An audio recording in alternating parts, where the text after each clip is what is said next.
What is up, everyone? Welcome back to Tidal Gardens. I'm here with Elliot from Marine Collectors. Marine Collectors is best described as what? Like a service provider that does quarantining services for mainly fish. Yeah, It's like a so boutique operation. we quarantine all kinds of saltwater fish, make sure that they're healthy. We quarantine to order.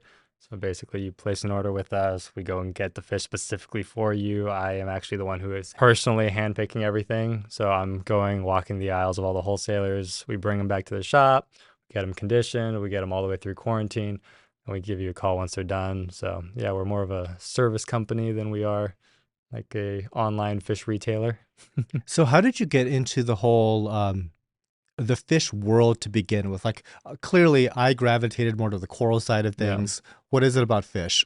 They have faces and look at you and they have their own personality, I suppose. Like there was a time that I was super into coral too, lifetime ago. But I got into the saltwater hobby when I just turned 8, and it'll be 2 decades this come June. So it's kind of just what's consumed almost all of my life. What is it? So what is it about like that that entire thing? Is it the challenge of it, or you So just simply liked fish?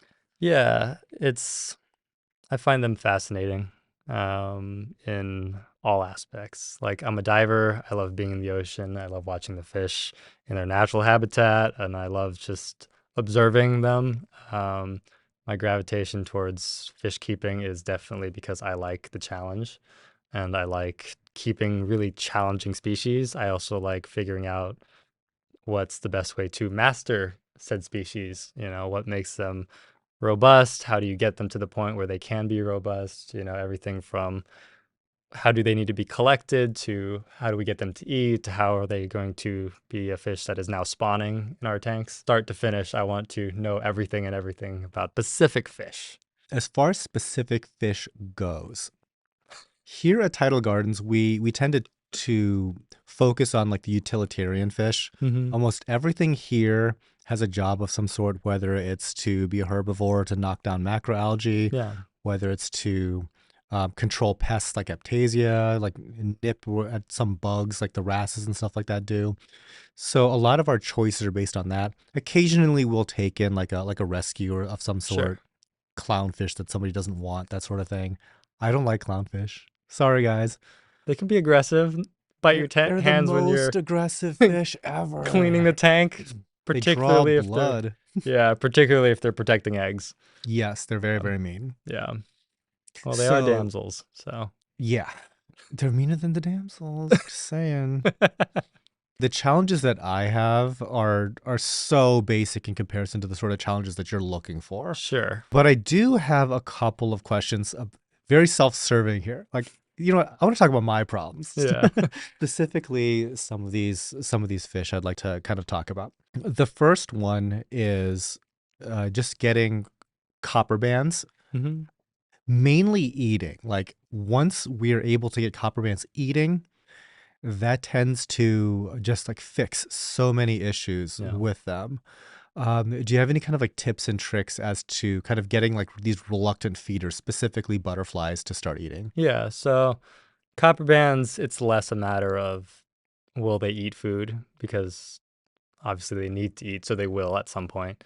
Um, Or else, yeah. So here's the thing: it's any difficult fish that has somewhat of a difficult feeding response. It's about creating the right circumstances and environment to where they're either in the proper condition to be looking at food, whether that be like like physically they are in good enough health and they're able-bodied and they're not recovering from some type of trauma, or it's making them feel comfortable in a space where they don't feel like they need to be on edge and they're like constantly worried about predators or whatever. So copper bands, for example, are a very shy, skittish fish, particularly one that doesn't ship very well.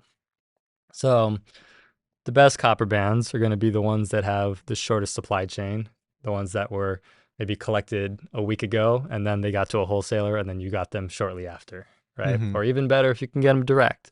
If you put them into an environment where they're going to be comfortable and not damage themselves more, that's even better. So like way that we do that at marine collectors is we keep them in blacked out tanks, right? Just because if you, let's say, have a skittish fish in a glass tank, let's just say you put a Copperband into a 10-gallon tank, clear sides all the way around, there's a lot of external stimulus that could spook that fish. You walk up to the tank, all of a sudden that fish darts, hits its face on the glass. They have sensitive mouths. Now that fish is going to eat because now it's got trauma to its mouth. Mm. Um, those are the types of things that you should think about for those types of fish, because it's more often than not, it's less about that fish won't eat prepared foods than, okay, I just need to create the right circumstances where that fish will now eat because it feels like it's in the right space and it's not trying to overcome some sort of harm. So it's almost like better that a fish like that be in like a black cylinder Yeah. Like, rather than like a really nice polished glass aquarium. yeah, obviously, if you don't have like a round stock tank or whatever, you could just put like paint the glass walls black, you could put trash bags on the outside, black pieces of paper, cardboard, whatever, right? Mm-hmm. The idea is that you don't want that fish to be feeling like it's constantly afraid of everything that's going to stimulate it looking outwards, because fish have very good eyesight. They Mm-hmm. can see things. Like if you had a fish across the warehouse, it could see you across the warehouse, no problem. It's only 100 feet away. Mm-hmm. If they don't have that, then they're not going to be scared when you drop food in. There's at least, less outside stimulus, and it's more, okay, this is the thing that I'm focusing on. Mm-hmm. So, And I think you had mentioned, perhaps in the other podcast that we recorded, that like the quantity of food, sometimes people would just overdo it, where like the food itself is too much of a stimulus. I call it like the confetti effect, right? If you throw a ton of food in there, there's just particles of food everywhere.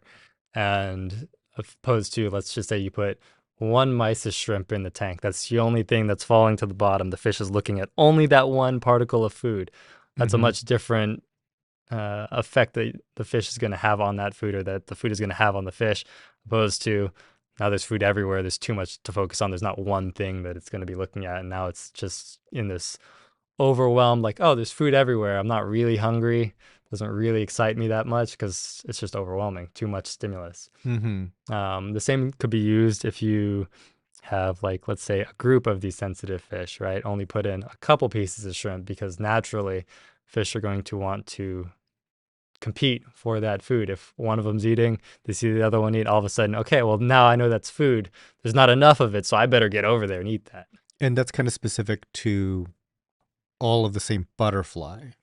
All Or of the same does fish, just in general. Oh, Like okay. that principle can be applied to any fish. But I guess like the learning response was kind of what I was wondering about, where it's like, So yeah, that can be applied to any species. so would damsels learn from tanks in the same tank? That Probably sort of thing. not. Yeah, I guess that was what I was I asking. think it's certainly the case where that does happen, but I think it's less likely. I think when you have same species, there's a lot more natural competition, Mm-hmm. in the same way that, like, you might not expect to have aggression between a big blue tang and a Melanoris wrasse. They're not even Mm-hmm. remotely in the same ballpark of species and like competition in terms of habitat or, anything like that.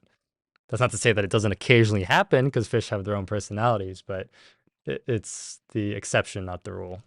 Let's talk a little bit about Anthias. And I know that's like a universe of really different fish. The sort of Anthias that I deal with are like the lyre tails and Yeah. the Bartletts, Mm-hmm.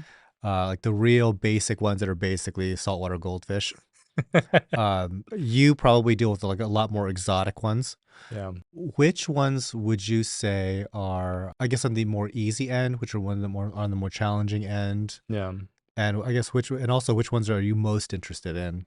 So the species that I would say are the easiest, or like most beginner friendly, are going to be square Anthias, lyre-tail, or bimaculatus.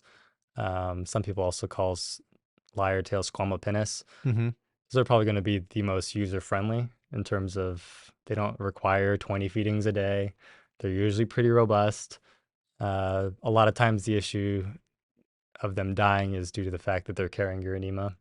A lot of times they're not handled very well, or when they're held at wholesalers, they're not necessarily held in systems that are conducive to them doing well long term, and a lot of times they just actually get infected at those holding facilities. Mm-hmm. I would say the best way is to get ones that aren't going to sit for very long at any particular facility, so as short a supply chain as possible. Thing about that is that the longer the fish sits in a system that is not ideal, or maybe where you have 100 fish per tank, right, in a holding type of commercial capacity, those fish aren't going to do well. Like, you wouldn't want to hold those fish long term, like in a display in that population density. I see. So those would be the three. Sorry, Bourbonius and Sakura Anthias, the cherries from Japan.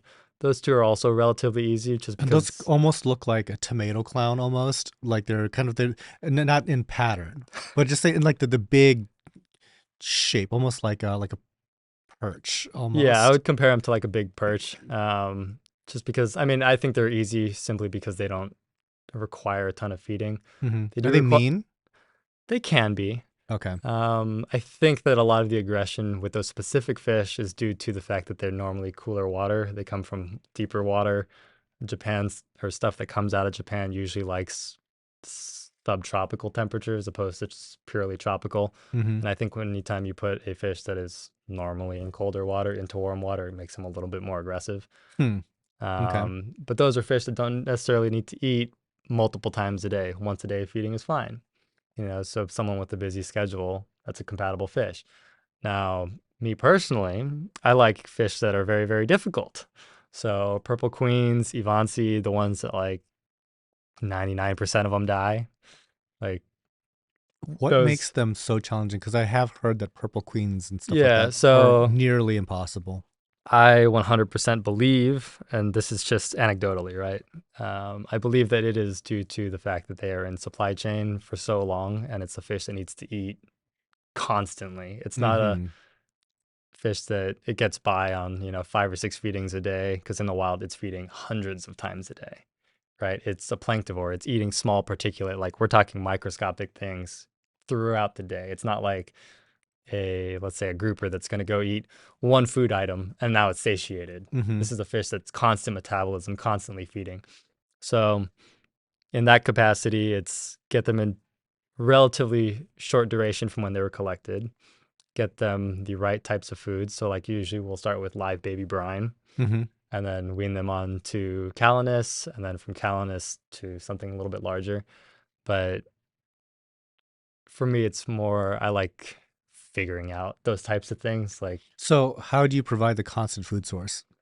uh, well, I'm there 20 hours a day. And so you're literally you're gonna feed 100 times.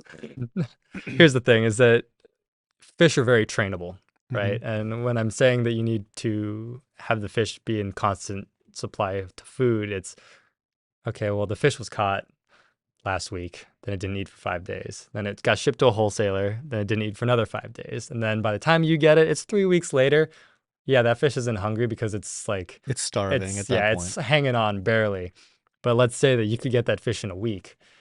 That fish is, 100x times in better condition than the fish that you got 3 weeks after the point of collection. Mm-hmm. So when you get the fish that are that fresh, it allows them a lot more adaptability. So let's say that that fish is normally used to eating 100 times a day, right?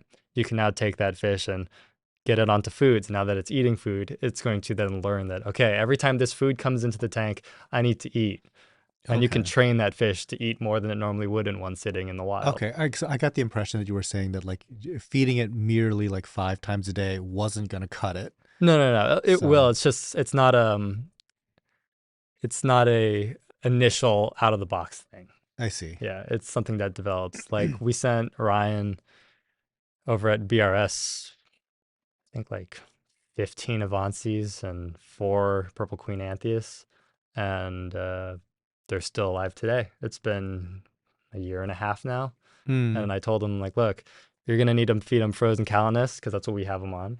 Mm-hmm. Eventually, they're gonna go to brine and Mysis or whatever, and eventually they'll take to pellets. And then once you get them onto pellets, just put it on an auto feeder 5, 6, 7, 8 times a day, however many times the system can handle. Obviously, more is probably better. Maybe like 2 or 3 pellets per fish per feeding time. That's it. Mm-hmm. And now it's been a year. I just saw the fish a few weeks ago. They're super fat. They're like this big, Mm-hmm. and that's a fish that everyone says is impossible. It's not impossible. And I think for the majority of the industry, that fish should probably be left in the ocean. But there are those aspects where you can figure out a fish and figure out what makes it tick. And like, I okay, see. now this fish isn't always doomed to die. At Mm-hmm. least now we know how to do that thing. Yeah, because there's certainly like corals that are kind of in that same boat. So, for example, like non-photosynthetic filter feeders. Mm-hmm. There have been people that have tried all kinds of different things, but most everybody does not do well with that sort of thing because in the wild, Yeah. they feed on like plankton and phytoplankton 24/7, No. and yeah, we're not able to replicate that amount of feeding without running into like the major issues with like filtration. Sure. And yeah, and I don't think that anybody's really solved that puzzle yet. But yeah, it is a matter of like certain like specialists experimenting with this type of stuff, Yeah. but it's So not me. to touch on like the filtration thing, I do think for tanks that that you're gonna have those constant feeders, something like a roller mat might actually work really well because whatever doesn't get eaten, at least it's being pulled out of the Out of the water. Yeah, system. Yeah, exactly. entirely. Um, I think it's a less, or it's more about not doing that impulse buy thing of like, you went to a fish store, you saw the thing, you're like, oh, I bought it. I don't know how to take care of it, Hmm. but I bought it anyways. Now you got to figure it It's out. like I bought a single purple queen Anthias. It's like about that. Yeah, if you know that you're someone who wants to do like a big school of purple queen Anthias, okay, maybe design a system that's overdone in filtration so it can compensate for the amount of food you're going to have to feed them. Make sure that you can figure out a correct supply chain, where to get those fish, etc. And then it's easy. Changing gears slightly, Hmm. what do you think of square block Anthias? I've never had one, but one of my staff members really wants to get a pair of them. Is there anything tricky to know about them? They always come really big. I would definitely do like a group of them because sometimes the males can be a little overly aggressive towards the females. So How big of a group are we thinking? 4 or 5. Okay. And I would make that same blanket statement for lyre-tails and bimaculatus because those are fish that usually live in groups of hundreds. Mm-hmm. And when you put one male with one female, that one male is probably going to really harass the singular female. Okay. Yeah, I didn't realize that square blocks were quite like that. So They're like, not as bad as, let's say, lyre-tails or bimaculatus, but I've certainly had plenty of customers tell me that anytime they buy a pair of them, mm-hmm. It the goes male poorly. harasses the female a little bit. Yeah. Okay. Interesting. Yeah, because I think that between like 5 to 10 together would be really, really Um, cool in one of our Well, the tanks. cool thing about it, whenever you get into the larger groups of Anthias, you can then start toying with the idea of like now you can have multiple males too. Mm-hmm. If you're going to do like a group of, let's say, 15 or 20, you could probably do 3 or 4 males. And now you have a harem of fish opposed to one singular male with a bunch of fish that all look the same. Because usually the males look better. Out of curiosity, are they lower light fish? Yes and no. Um, a lot of, depending on the region that they come from, a lot of them will occupy different areas of water, but typically those Anthias are not necessarily what I would consider deep. Mm-hmm. Like Barbonius or deep water Anthias, Mm-hmm. Purple Queens or deep water Anthias. Okay, did not know So that. yeah, Because not I was really. thinking like, would they be appropriate in an SPS tank? Yeah. I think most of those Anthias would be fine in an SPS tank. I don't think that fish like Barbonius and Sakuras should be kept in reef tank water. Like I think that they display better coloration and longevity in lower 70s, Mm-hmm. 72, 73. You could even do them as low as like 65. They do just fine. But that's usually where that fish is found. Yeah, and I have, so this is like an aside to like a lot of the deep water stuff. Sometimes it is insightful for people to actually see where these animals are found. Yeah. Because a lot of these deep water Anthias, I happen to see like some like deep dive footage Yeah. of Anthias. Basically, it is a very colorful fish in a giant desert of detritus. It is like it's just this disgusting Mm-hmm. gray background of rock and silt, basically, Yeah. and a bright fish. It's the weirdest thing. It is not a home reef aquarium. Yeah. A really common fish that we bring a ton of in that I think are usually going into too brightly lit tanks are rhomboid fairy wrasses because they're typically deeper Mm. water. And a lot of times what will end up happening is you put them into a really bright reef tank and they're not used to so much light. They're skittish. They like jump, they hit the Euro bracing. Now they have a spine issue or a swim bladder issue because of the Mm. physical trauma. Or if nothing like that happens, then they tend to wash out like super bad and they almost become like translucent and white Mm-hmm. because it's trying to blend into the amount of light. When like if you kept them in a darker, dimmer colored tank that's a little bit colder, they would actually retain a lot of that color. That's like that super gold, super male coloration. Interesting. Yeah. So I've never kept like the rhomboid wrasses. They Hmm. look super cool though. Yeah. I've never really ventured at, quite that in experimentally. However, we're big on a lot of other types of wrasses. Yeah. So, for example, we carry, as if we sell fish. We keep mainly like Melanaris. We Hmm. keep Timor wrasses. We do a little bit with possum wrasses, six lines, and the occasional leopard. Yeah. We've had very different experiences trying to get these guys in and healthy. Like we typically have a lot of success with six lines and Melanaris. Yeah. But when we get into the leopards and possum wrasses, they almost never survive the first 72 hours. So Um, it's a handling thing. They also don't ship that great. They don't like to be moved around and they stress easily. Unfortunately, I think that the majority of people won't have any control over that because it is a supply chain thing. mhm, Leopard wrasses are very fixable, typically. At least in my experience, the protocol that we use is to leave them in methylene blue for like 36 hours or so. And we put like silica sand, it's almost like glass beads opposed to aragonite, in with them. And mhm, we use that same sand in the quarantine. But the idea is that we want to get them in as good of condition and to physically recover as best as possible before we put them into quarantine. mhm. And So, hit them with all the different medications after exactly. that. Yep. Like the thing that shocks me is like people have a ton of issues getting leopard wrasses to eat. I can't tell you when the last time I had a leopard wrasse that didn't eat right away. Hmm. And like that's a common problem. The leopard wrasses don't eat, or like they'll come in and they'll look at food, but they won't really touch it or whatever it is. And I've never personally had that experience. But Hmm. like it's a common theme that like people say, oh, they don't eat. You know, if I sell a leopard wrasse, they're like, is it eating food? I'm like, yeah. I don't know if we've ever had an issue with the leopard not eating, but usually it'll just fall over dead in 48 hours. That's kind of like more of the thing that I Yeah. see.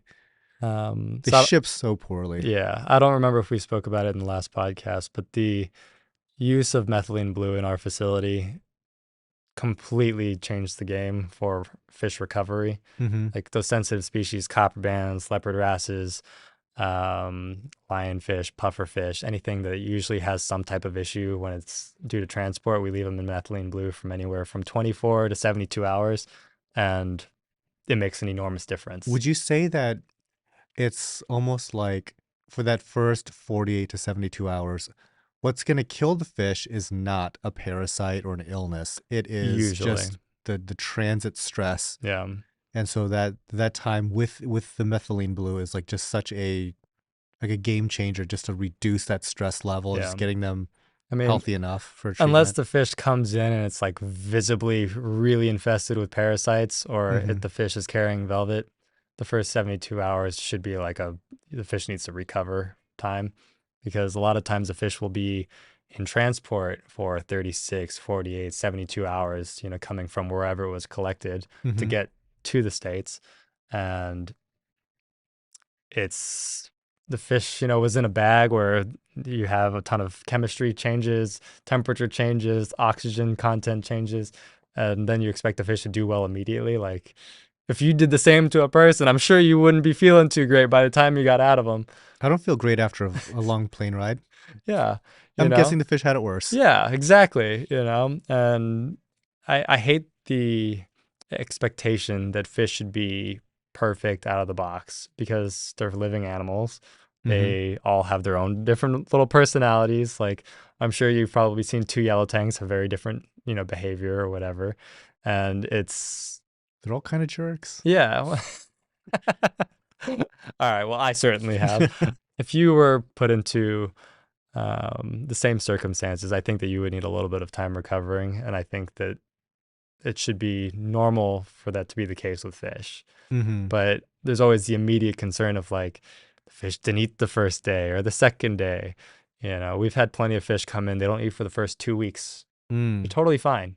They start eating later, but most people freak out and they're like, it's not eating, that must mean something's wrong with it. No, it might just be settling in. Yeah, sometimes when people have issues with coral, Mm-hmm. it's like I always kind of like have to spell it out that look, the fact that this coral shipped to you and arrived alive is wondrous. It's literally the most stressful thing you could ever do to the animal. Mm-hmm. Give it a little bit of time. Yep. A lot of times it will just recover just fine. What about mandarins? Do you ever have issues, I guess, like getting them through quarantine and getting them eating? So I have this philosophy with mandarins that they should only go into tanks with really good pod populations. Mm-hmm. Otherwise, don't get that fish. If your intention is to get a mandarin goby and feed it some form of prepared foods, that fish is not for you. Don't Yeah, buy it's it. probably just not the best case scenario. Because mandarin gobies are like one of the only fish that you can put into a home aquarium and it will entirely be able to live out the duration of its life based off of what naturally grows in the aquarium. Yeah. So they typically handle medications just fine. And Okay, because I had heard that they might be not great with certain meds. I think that if they don't handle the medication, it's usually because they probably weren't in the best shape when they came in. Because the reality is that if the fish is cheap, it's probably because it was packed 100 to a box, Hmm. and the handling's not great. So if you can get the fish to recover before it goes into medications, you stand a lot better chance. I know everyone's going to freak out when I say this, but the quarantine for mandarins is just put them into medications. At the end of 2 weeks, pull them out, put them into the tank. If you have a ton of pods, it'll be fine. The fish isn't going to starve because it didn't eat for 2 weeks. Mm-hmm. Usually mandarins will starve and they'll start to wither away over months of time, not it didn't eat in 2 weeks. Mm-hmm. And I'm willing to even tell you that mandarin gobies won't actually lose body weight. Like their stomach will compress inwards, but their actual body, mass won't be altered that much. Okay. Interesting. Now that I'm trying to think of it, I don't know if I've ever really even seen a sick mandarin. So mandarins do have poisonous skin, poisonous slime coat. Mm-hmm. There's a very strong argument to be made that they almost cannot carry pathogens, but I'm not convinced just because I gravitate to the side of the conversation where I'm in the eradication camp of anything and everything that goes into one of my displays is going to be therapeutically quarantined with a ton of medications just because I'm trying to preserve the other fish that are in the tank, not just the one. There is a major perspective in that it's like you have a lot riding on this. So it's like every next fish you put in puts all your existing fish at risk. Yeah. And like for me, all of my fish are rather rare, and usually that means they're expensive. In your personal collection. Yeah, personal collection. The like average stocking value probably pushes 6 figures in any of Per my fish. tanks. No, just overall stocking. Just overall. Yeah. Which is a lot. But like let's just say that I wanted to add one fish in there. If I didn't quarantine it, that's just putting like not only the financial but all the other animals at risk. Mm-hmm. And all of a sudden you're not just worried about the one you put through quarantine, but now you have a tank full of fish that are sick. Mm-hmm. So like as difficult as it might sound, it's much better to lose the one in quarantine than jeopardize the entire population. Like if you have, let's just say you have a 100-gallon tank and you've got 50 fish in there, I'd rather lose the one than the 50. Once everything is in there, Mm-hmm. sometimes like ailments and stuff like weirdly can start to pop up, and I see it not just in my aquariums, but I've seen them in other people's aquariums. like for example, like moving on to tangs specifically, Yeah. blue morpho tangs. All of a sudden, like their faces will just like start developing what looks like just holes, and they'll Talking just about like blue hippos? yeah, blue hippo Okay. tangs. They'll just get like yeah, just their faces just look really ugly after a while. They look rattier and rattier as they get older. Yeah. I'm sure you've seen that. Yeah. And I don't know if is it a nutrition thing? Is it just an old age thing? Is it It's probably a combination of nutrition and like amino acid trace element supplement deficiency. mm, Um, I know we talked a little bit about it before, but the Miracle Mud product I'm a huge fan of because okay? I have anecdotally used it and have told customers to use it, and it'll reverse that type of like lateral line face erosion, like ugly Yeah, because we were talking about tang we were thing. talking about different tangs that seem to have like a lot of lateral line problems, No. and the lateral line spreads to their like their dorsal fins and stuff. So there's like a lot of fin loss, Mm-hmm. and I see it a lot with Scopus tangs and gem tangs and stuff like that. And I think that over like text you were saying like, you know, try this Miracle Mud thing, and I was like, I was a little bit of a hater to be perfectly honest. Because so Miracle Mud is a product that's been around for a long Yeah. time, like 20 something years at this point. Oh yeah. It's never really like been a mainstream product like a protein Yeah. skimmer has, but Yeah. it's just been around the entire time. Yeah. And you have proponents of it. I personally have never used it. I bristled at the marketing language around it, so much so that I never wanted to give it a chance. Yeah. I'm not a Miracle Mud sponsor. I don't even know, who makes the stuff. I don't know where it's made from, whatever. And particularly just in the field that I am and like the type of stuff I deal with, I don't do the it sometimes works stuff. Uh-huh. And this is like the one exception. Like everything that I deal with, I need definitive data and Right. it needs It's to like, be what about it is the thing that works? Like, because that would be like, oh, well, I can just add that particular trace element that this magically is being added in by mud. so the only reason that I say this is because it's been repeatable. Okay. And that's the one thing that we change that all of a sudden makes it turn around. Interesting. And I won't go so far as to say that like I'm gonna stake my entire reputation on it because it's an anecdotal thing, Yeah. Maybe it doesn't work and it's just coincidental that that's been the case. But I've had customers that are like, hey, I've had this sailfin tang and it's like got these scars on it, and they send me a photo and I'm like, yeah, it's lateral line erosion. Like, how do I reverse that? Like, how do I fix the fish? And I go, you know what, just try this. Mm-hmm. And then like I talk to them a few months later and they go, it totally went away. Mm. I don't know what about it is. And like I got turned on to it by Mike Paletta in one of Mm-hmm. his like older reefing videos. We're talking like probably 10 years ago maybe. Mm-hmm.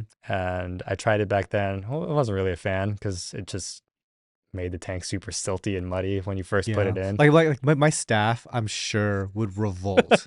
Absolutely revolt. I don't know what it is about it. Maybe it doesn't work at all. I just anecdotally, like I run it in all of my systems and all my fish look great. So this is something you throw in like a chamber of your sump. No, so the whole thing about Miracle Mud is they say you have to replace it, like half of it every 6 months or something. I know. I already hate the marketing of this. Yeah, and you know what? For all of you watching, maybe don't try it. I don't know. Maybe I'm just crazy, but I keep it in like This is in little. service to the fish. Yeah, this is in service to the fish. Like Okay. if you've tried everything, you've tried changing the diet, and like the fish still has the issue, just try it. And Definitely not sponsored by Miracle. yeah, and then like come back and comment if it worked or not. But anyways, no, I put it into like these little Rubbermaid tubs or whatever, Okay. and this put it in there, and let it kind of settle out, turn the system back on. In a sump. Yeah, in a sump. Okay. In a sump. So Because that way, whenever I need to change it, I could just take the entire take the thing entire out. thing out. Yeah. And do you just dump it out? Yep. Just trash it. Okay, because it's mud. Yeah. Okay. Yep. Interesting. All of a sudden, everyone who knows about me is going to be like, oh, don't listen to Ellie. He definitely doesn't know what he's talking about. Yeah, He fell for that Miracle Mud. He fell for that, what is it, the Eco Aqualizer. I don't know. It's just, I run about, I don't know what the equivalent is. It's like 4 gallons of it on my 1,100 gallon system. And I have put dozens of fish with lateral line into that system. No more lateral line after like 2 months. Okay. And in personal experience, once my fish get lateral line, they tend to keep it. Yeah, So, always. yeah, it's not something that generally fixes itself on Yeah, its own. exactly. So, could an argument be made that I put those fish into that system and they just recovered because it's a healthy system? Sure. But I don't do anything special. I feed regular green nori. I have a good protein skimmer. I feed PE mysis and I feed clams. That's all I do. That is all the input into that system. A Having little not bit of seen ozone too. your system, I'll have to take your word for it. I think that people that do this hobby at a very high level tend Mhm. to undersell what they do. Sometimes it's like, oh, yeah, I forgot to mention that incredibly intricate other thing that I do. I just forgot all about it. This sort of thing happens a lot. So, yeah, having Yeah. not seen it, it's like, okay, Well, okay. next time Very you're in simple. LA, feel free to come by. I'll run you through all of it. And you'll be like, this is all you have for filtration. I'm like, yeah, we just put food in there, clean the skimmer once a week. That's great. A little bit of ozone for 2 hours a day. It must be the Awesome. miracle mud, guys. Next fish on my list. Yeah. There's some viral videos of flashing tilefish. It's like Mhm. the same two videos that everybody Sure. sees. Yeah. They're awesome Yep. for this poor, stressed out animal that I'm sure is basically akin to you poking like a puffer fish and making it puff up. Uh-huh. But it is a fish that's straight up changing color like a rainbow Yeah. in real time. They don't stay that way. Okay, tell Yeah. me more. I've never even seen one in person. They're awesome when they first come in. They change colors real fast. Blue, green, pink, yellow, whatever. Once they get comfortable, they're predominantly silver and they never change again. It's So you have to keep poking it? yeah, exactly. Like I've had so many customers that have bought those fish, like stop changing color, and I'm like, it's happy then. It's I think that the changing color is meant to be a distractive thing, like if you have several of them together. I see. But Okay, that's off my wish list, as if it was ever really on my wish list. Because the other thing I heard is that they jump a lot. yeah, so tilefish are another fish that I don't think belong in reef tanks just Okay. because they are a fish that usually is in deeper water. They don't like a ton of light. They're also very skittish. They need a really deep sand bed.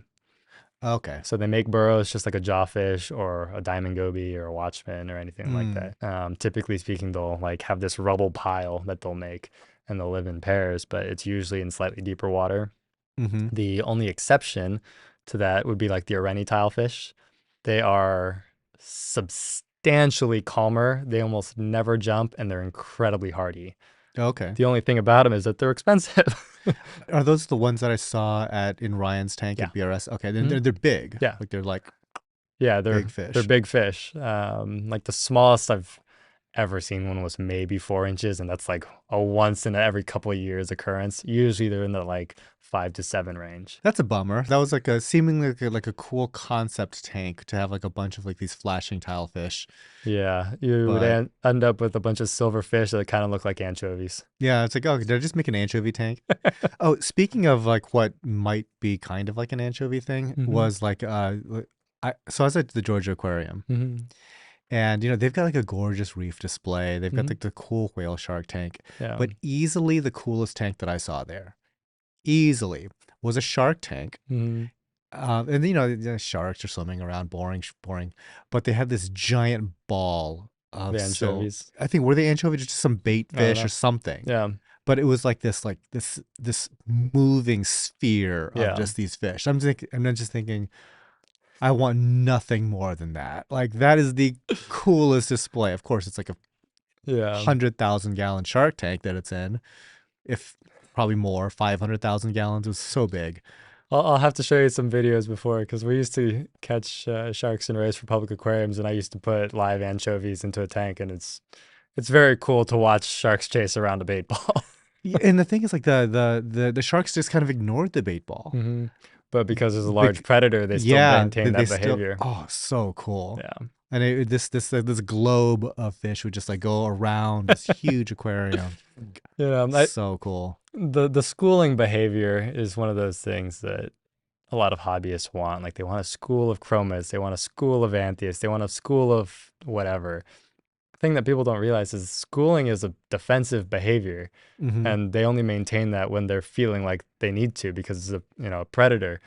And as soon as they don't have that predator, they disperse out. They scatter throughout the tank, and they don't maintain that like tight group. Mm-hmm. Like everyone always wants the school of Chromis, and I think a lot of the time that Chromis are picking each other off, aside from not enough habitat, not enough food, or whatever, is because they're probably focused more on each other than they would normally be on predators. Just Mm. as the psychology of a bait fish, so to speak. But I see this with yellow tanks. Like initially we bring in all these yellow tanks. Oh, look, they're schooling. uh-huh. After a while, they're like, oh, we're just tangs. And then the weakest one dies. And then they grow a little bit bigger. And then the next weakest one dies. And a little bit So bigger. it's funny because I've got like, I don't know, maybe 18 yellow tangs in my Hawaiian display at the shop, and they've been together for maybe 4, almost 5 years now. But there's one runt in the group that is about 2 inches smaller than the rest of them. All of the other ones pick on him. And one day I was like, oh, I'm going to pull him out, put him somewhere else, save the fish. All of the fish just like erupted in aggression and just like chasing nonstop, fish that have been together for years, right? And just removing that one fish totally disrupted the entire hierarchy. Messed it up. Yeah, I put him back in there. They all chilled out. It's totally fine. What tends to help me is to put just more rock in, Mhm. and that tends to like settle a lot of fish down. I don't know if that Yeah. if that's just an anecdotal thing, but that I mean, tends to, change of habitat certainly is. but specifically adding more. Yeah. I have a feeling for some reason that there might only be like so many desirable sleeping and hiding spots. Yeah. And Mhm. once like the fish grow to a certain point and a lot of those get limited, Yeah. somebody's got to die. I don't know if it's necessarily sleeping space, but I do think that there's an argument to be made about foraging space because I connect aggression to food scarcity and the fish's perception of, okay, I need enough for myself, self-preservation, right? Mm-hmm. Because like I've been diving at night plenty of times in Hawaii, and there's just yellow tanks just bobbing around on the bottom, like, They're just all on top of each other. Yeah, or like sometimes they'll be like in the coral, sometimes they'll be on the sand, sometimes they'll just be like drifting about, Mhm. I don't necessarily think it's a sleeping space because they probably don't necessarily always go back to the same space. I know some fish do, but Okay, interesting. it's not a blanket statement that I could say like, yeah, that's definitely the case. Yeah, so it might be just a food scarcity thing. Yeah. And we had talked off camera about Yeah. like just ways to diffuse that would just be have more frequent feedings, not necessarily more food, but Yeah. just spread out so that it's less on the mind. Yeah, so fish are incredibly trainable, and they are a lot smarter than people think. Like if you have an auto feeder and it goes off the same time every day, they'll know when that auto feeder is about to go off. In terms of getting constant food supply to manage aggression, if you like for your tanks, for example, if you have a constant supply of nori or seaweed or some other food source that they can pick at throughout the day, they're a lot less likely to be aggressive because they know the food is there all the time. Mm-hmm. Like I'd be willing to argue that all of your tanks, even though they're kind of chasing each other around, if you had a constant food source in there for a week, maybe 2, it would stop completely. And then if you took Interesting. it away and you went back to just like a couple feedings a day, it would occur again. Gotcha. Yeah. By the way, us talking about like my problems with tangs, it's not that bad. His fish look great too. We're nitpicking here. Yeah, he's just like, oh, they're chasing each other. I'm like, yeah, that's normal behavior. Don't worry. Like no one's got shredded fins. Like, why are these jerk fish such jerks? Yeah, that's normal fish behavior. Fish will being chase fish. other fish. That's just it. Yeah. But it's one of those things where like if I can provide a better experience for them, I'd like to try. If it is as simple as feed more, I can do that. Yeah. I mean, we talked a lot about like food preparation off camera, and I think that if you like rinse your food a lot more, you'll be able to feed a lot more just because the input won't be so great. So this is really interesting. So we feed primarily for the benefit of corals. Yeah, of course. Being a coral farm, guys, right? Shocker. And to a large extent, the fish are in service of the overall aquaculture of coral. I had purchased a relatively inexpensive Pacific plankton and freshwater mysis. That's primarily what we feed. We feed a little bit of nori and whatnot. But when I got some copperband butterflies from Elliot, he suggested get some PE mysis. That's what we train them on. And I'm like, okay, well, let me tell you how I do things. Let me explain, Elliot. So I said, we have this frozen food. We feed clams. We have mastic, which is like the little thing you stick on the glass and all that stuff. And sometimes copperbands have eaten that. And so I'm going to try that first, but I will get some PE mysis on order. Lo and behold, these copperbands don't eat any of the things that I'm providing. Okay, like cool. It's okay. PE mysis is on its way. We'll give that a try when it shows up. Try to feed for a few days. Nothing really took to the stuff that we're feeding. So finally get the PE mysis, and sure enough, they do eat it. But when he came today and saw like how I was feeding, made an immediate observation. He's like, okay, first of all, the color of the stuff that you normally feed is a little off, and the smell is off. So smell that in comparison to the PE mysis that you also have thawed. And lo and behold, the PE mysis had no odor, like none whatsoever. Whereas the other one had a definite seafoody, fishy smell. And yeah, and you were just saying like, it's probably very close to spoiled. Yeah, by the time they freeze it. I mean, like, fish are very particular about their food. They have really good eyesight. They have really good sense of smell. Fish like a copperband that actually looks at its food, it's going to know when it doesn't look right, right?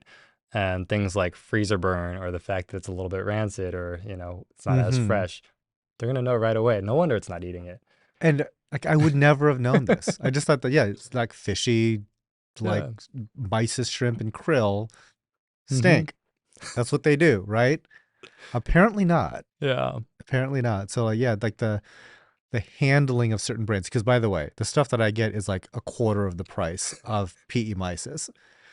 So yeah, very interesting. I was not expecting it to be that different, because when I looked it up, it's like this stuff theoretically is coming from the same lake in Canada, but it's handled differently and very different results. Yeah. So it's something that I'm going to be paying a lot more closer attention to. Like coral definitely don't really care. Yeah. Maybe the corals do care. Like there are some corals that we feed and they sometimes die from like an infection or something. So I'm like, maybe it's the food. Maybe it's the food. Yeah. No, I'm very big on the quality of the food. It doesn't necessarily need to always be the most diverse amount of mix that you feed, but it should definitely be high quality whatever you feed. What are your favorite foods to try to? So personally, I really like feeding fresh clams. So for us, I always go to like the seafood market, and we go through about 20 pounds of clams a month. So I go and buy a bunch, and then we vacuum seal them, put them in the freezer. And they're live clams. Yeah, they're live. Yeah. And then you vacuum seal them. We vacuum seal them with the shell closed. Super important because fish don't like eating freezer burned food. And these guys are about like they're size. A little bit bigger than a quarter probably. Anywhere from I don't know, maybe an inch to 2.5 inches across. They sit in the freezer for a couple weeks, make sure that any and all parasites and bacteria that are on them dies, negative 50 degrees or whatever in the freezer. And then we break them open, it's nice fresh clam meat, great for putting weight back onto fish, great for fish that are finicky about eating. I really like PE mysis just because of the particle size. I'm not partial to the brand, or I'm not partial to necessarily the nutritional value, but I think that it is one of the better foods that is clean. And it's also, and by clean, I don't mean like when you thought the water's clean. I mean clean in terms of it was freshly frozen, like post collection or whatever. The important thing is like I always rinse our PE mysis really, really well. Like we thaw it out, all that like cloudy clear water into a net, rinse it under the tap, squeeze it out, repeat until the water is super clean or clear. AKA coral food. Yeah, like we keep fish, not coral. We don't need extra pollution in the water. It's so different. Yeah.